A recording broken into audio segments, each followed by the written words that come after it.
जब माँ के उपकारों को याद करते हैं ना तो ये कलेजा भर जाता है। जब माँ के किए हुए कर्तव्यों को याद करते हैं,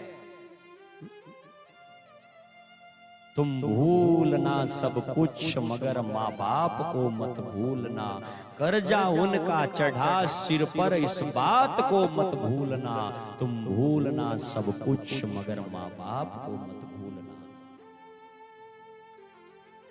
इस चक्काचौंध में बढ़ करके कभी माँ को मत भूल जाना। और माँ आज आपको बुरी लग रही होगी मेरे सज्जनों, लेकिन जिस दिन माँ दुनिया से चली जाएगी उस दिन देखना कि वो घर सोना हो जाएगा। ये बूढ़े बूढ़े लोग बैठे और जिनकी माँ आज दुनिया में नहीं है, उनसे पूछो कि जब माँ को याद करते हैं तो आंखें डबडबा जाती हैं।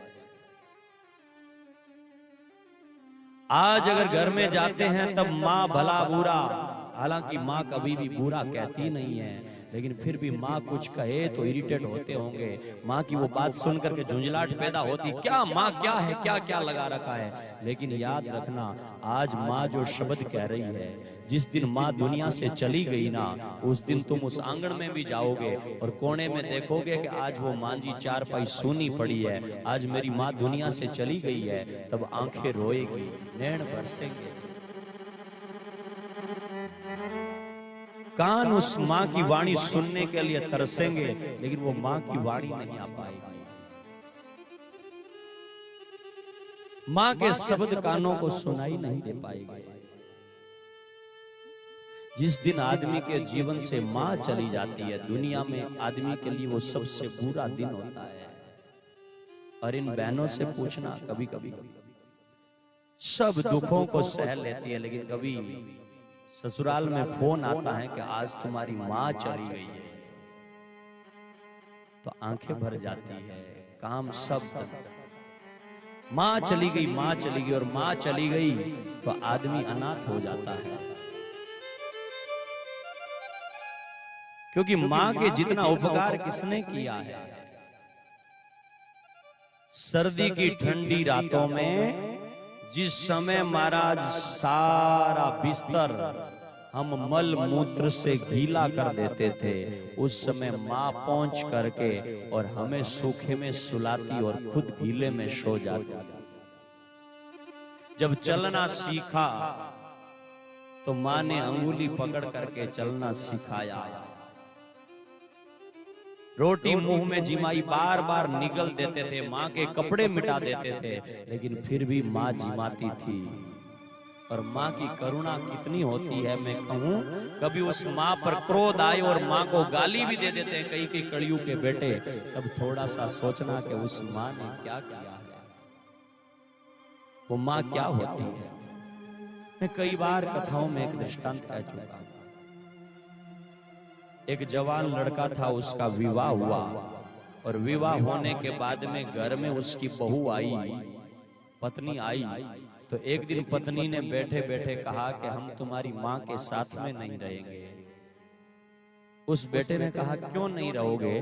तो उस पत्नी ने कहा कि हम माँ के साथ में इसलिए नहीं रहेंगे क्योंकि ये तुम्हारी माँ जो है ना, ये तुम्हारी माँ एक आंख से काणी। अब बेटा भी, उस माँ का बेटा अपनी पत्नी की बात मान लेता है और मान करके कहा कि हम दोनों ही डॉक्टर हैं और सिटी में, शहर में जाकर के घर बना लेते हैं। माँ को बिल्कुल अकेली छोड़ दिया। पिताजी पहले ही चले गए थे, माँ को अकेली छोड़ दिया और माँ तो अकेली अब बूढ़ी हो गई है, तो धीरे धीरे रोटी बना करके अपना ही गुजारा कर लेती है। कभी कोई शहर से आता है तो पूछ लेती है कि मेरा बेटा मिला क्या? अरे जो बेटा माँ काणी है ये छोड़ करके, कह करके छोड़ के चला गया था, आज भी माँ का जी नहीं भरा है। आए तो माँ बेटा कुपात हो सकता है, लेकिन माँ कभी कुमाता नहीं होती। माँ ने पूछा मेरा बेटा डॉक्टर मिला क्या? बोले हाँ डॉक्टर मिला। उस डॉक्टर के क्या हाल चाल है? माँ ने हाल चाल पूछे, बातें पूछी माँ ने, और माँ हाल चाल पूछ करके फिर एक दिन एड्रेस लेकर के पता लेकर के और माँ चली गई उस बेटे के दरवाजे के पास में गई और जो ही दरवाजा खोला तो अंदर से उस बेटे की बहू पत्नी आई और आकर के कहा, "ए काणी, तुम फिर आ गई पीछे पीछे।" बेटा भी पीछे आया, पत्नी के दबाव में था, कुछ बोला नहीं, चुपचाप खड़ा रहा। आज माँ की आंखें बरस गई कि जिस बेटे का मैंने 9 महीने भार ढोया ना,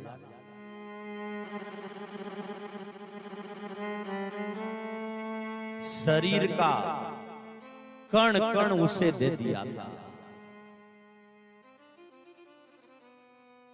उस बेटे को जब बचपन में बीमारी हो गई तो कड़वी दवाई मैंने खा ली थी। बेटे को कंधे पर बिठाया, चलाना सिखाया, बोलना सिखाया, और आज जब वो माँ देख रही है कि 9 महीने भार ढोने वाला बेटा भी एक स्त्री का गुलाम होकर के बैठ गया है और उसकी बूढ़ी माँ सड़क पर रो रही है, "बेटा एक बार तेरा दर्शन करा दे और मुझे कुछ भी नहीं चाहिए, चाहे महलों में मत रखना, मैं गांव में झोंपड़ी में रह लूंगी, लेकिन एक बार नैन भर करके तुझे देख तो लूं बेटा, देख लूं।" बेटे ने फिर नहीं देखा कुछ भी, पत्नी ने गाली दी तो माँ सड़क के किनारे पर जाकर के बैठ गई कि कभी ना कभी बेटा घर से गाड़ी लेकर के निकलेगा तो एक झलक तो देखूंगी।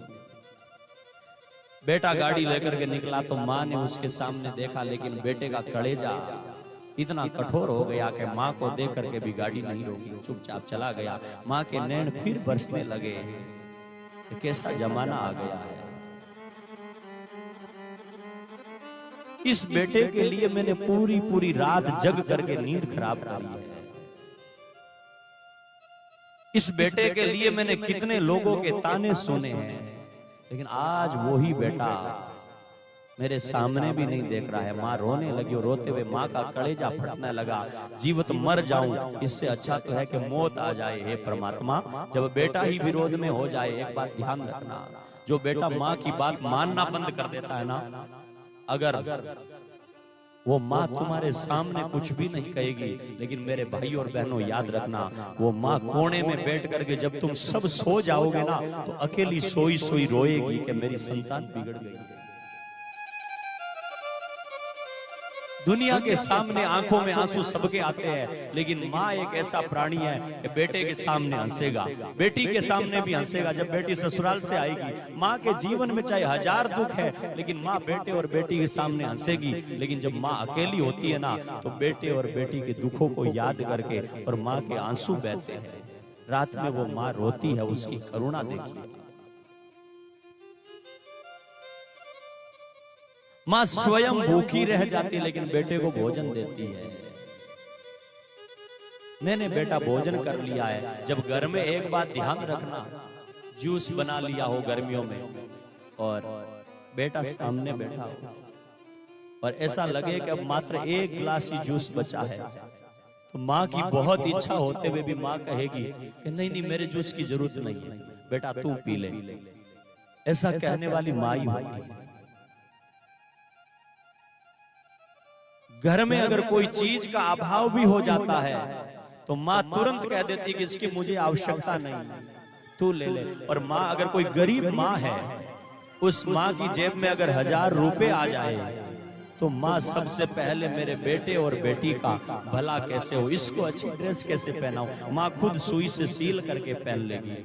माँ फटे हुए जूते पहन लेगी। मेरे भाइयों को भी ध्यान देना, 5-5 हजार के 10-10 हजार के जूते पहनते हो, लेकिन जाकर के माँ के पग देख लेना, आपको ध्यान में आ जाएगा कि माँ क्या होती है। वो माँ फटे हुए जूते कारी लगा करके पहन लेती है, लेकिन बेटा सुख से जिए, इसके लिए माँ कामना करती है। और वो माँ भी, डॉक्टर की माँ भी सामने बैठ गई, डॉक्टर को देखा। थोड़ी देर देखने के बाद में जब प्राण छूटने, माँ ने कहा बीमारी हो गई है, जी नहीं पाऊंगी, तो माँ चली गई अपने गांव और गांव में जाकर के झोपड़ी में रहने लगी। वो माँ रहते रहते 2-4 दिन जैसे तैसे उन्होंने बीमारी में गुजारे। रात रात भर वो माँ रो रही है, लेकिन उस माँ के पास में जन्म देने वाला बेटा नहीं। शहर का सबसे बड़ा डॉक्टर है, सर्जन है, लेकिन वो डॉक्टर माँ के पास में नहीं है। तब माँ रोते रोते प्राण छोड़ने लगी तो पड़ोसी से कहा, एक काम करेगा, फोन लगा करके आखिरी बार मेरे बेटे से बात करवा दे। बेटे ने सामने नहीं देखा है, घर से धक्का दे करके निकाल दिया है, लेकिन आज भी वो माँ कह रही है एक बार बस बात करवा दे, बेटे से बात करवा दे। उन्होंने फोन लगाया और फोन लगा करके बेटे को दिया कि लो तुम्हारी माँ बात करना चाहती है, तुम्हारी माँ है। उस बेटे ने कहा मैं बिजी हूँ, ऑपरेशन चल रहा है, सर्जन था ना बड़ा, ऑपरेशन चल रहा है, बाद में मुझे टाइम नहीं है। वो यूं कह करके फोन रख दिया। तब माँ का कालजा कुछ दिन और जीने वाला था, लेकिन तब फट पड़ा कि सारी दुनिया के लिए डॉक्टर के पास में टाइम है। आज उसकी माँ मर रही और माँ के लिए भी टाइम नहीं है। माँ के लिए अगर बेटे के पास में टाइम नहीं है तो उस समय माँ का कलेजा फटना लगा, नैन बरसने लगे और माँ ने प्राण छोड़ने के लिए तैयार हो गई। लेकिन मरने से पहले माँ ने कहा बेटा एक कागज पेन ला करके कुछ लिखना है मुझे। आज वो माँ के कांपते हुए हाथ वो मर रही थी ना, वो माँ लिखा रही है कि इस कागज में लिखो कि जिंदगी भर उस बेटे ने जो है वो मेरे से घृणा करी है। और किस कारण घृणा करी है? मात्र एक कारण था कि मैं एक आंख से काणी थी। आज मैं ये मरते टाइम मेरे दिल पर बोझ नहीं रखना चाहती। आज मैं सारी दुनिया के सामने और बेटे को बता करके जाना चाहती हूँ। माँ ने उस कागज में लिखा कि बेटा मुझे पता है कि अब तेरे पास में टाइम नहीं है, तू नहीं आया, लेकिन मेरे मरने के बाद में बैठक में और लोगों को मुंह दिखाने तो आएगा, और आए तब बेटा ध्यान रखना, ये कागज पढ़ लेना। माँ ने वो कागज लिख करके उसमें लिखा कि बेटा जिंदगी भर तू मेरे से इसलिए घृणा करता रहा कि मैं एक आंख से काणी थी, लेकिन बेटा आज ये भेद खोल करके जाना चाहती हूँ कि जब तेरा जन्म हुआ था तो जन्म के टाइम तेरी एक आंख नहीं थी। डॉक्टर ने कहा ये जिंदगी भर काना रहेगा, लोग इसे काना कहेंगे। तब तेरे पिता और सारे बुआ भतीजा मामा सब खड़े थे, लेकिन किसी ने आंख देने के लिए कोई तैयार नहीं हुआ। तब मैंने ये दिल पर भार लिया कि मेरे बेटे को कोई काना न कहे, इसलिए मेरी एक आंख दे दो। मुझे कोई कानी कहे तो कहे, लेकिन बेटे को काना न कहे, इसलिए मैंने आंख दे दी। बेटा कानी मैं नहीं, काना तो तू था। कागज लिख करके रखा और मां ने अंतिम श्वास ले ली।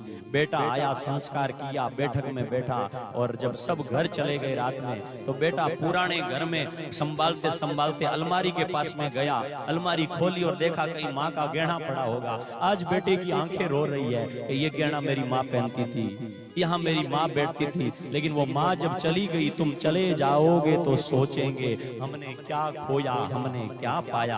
आज बेटा रो रहा है, माँ तू चली गई चली गई। और आज बेटे को समझ में आया, माँ का प्रेम समझ में आया। तभी बेटे के हाथ में अकेला था और वो कागज आया जिस कागज में लिखा था कि कानी मैं नहीं, काना तू था। बेटे का मन रोने लगा कि जिंदगी भर मेरी माँ ने बताया तक नहीं। लोग 100 रुपए देकर के गिना देते हैं, लोग थोड़ा सा धन देकर के गिना देते हैं, लोग कभी तुम्हें गाड़ी में बिठा कर घर तक पहुंचाई उनको गिना देते हैं। लेकिन मेरी माँ थी, उन्होंने आंख दे दी, लेकिन जिंदगी भर पता भी नहीं चलने दिया। ये माँ की करुणा होती है।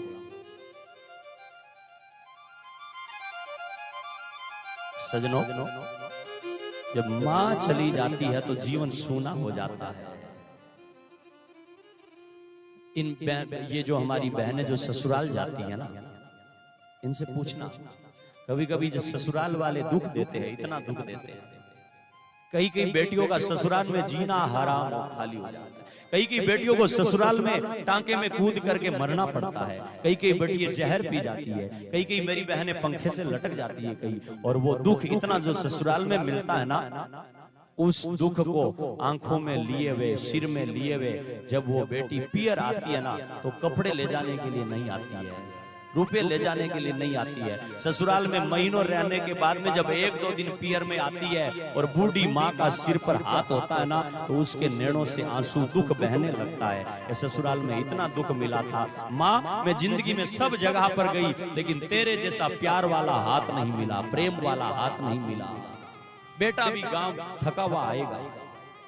प्यारे सजनों, ध्यान रखना, तुम रात को 12 बजे घर में आओगे, बेटे सो जाए होंगे, पत्नी भी सो गई होगी, भाई भी सो गया होगा, सब घर में सो गए होंगे। लेकिन 12 बजे जो ही खिड़की बजती है ना, चाहे माँ 80 साल की भी अंदर से आवाज लगाएगी, बेटा आ गया, वो माँ होती है। क्या कहूं उस माँ की करुणा। इसलिए सजनों, उस माँ को तुम भूलना सब कुछ, मगर माँ बाप को मत भूलना, कर्जा उनका चढ़ा सिर पर।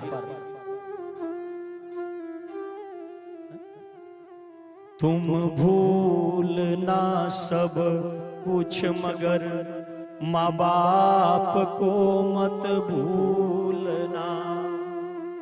तुम भूलना सब कुछ मगर माँ बाप को मत भूलना।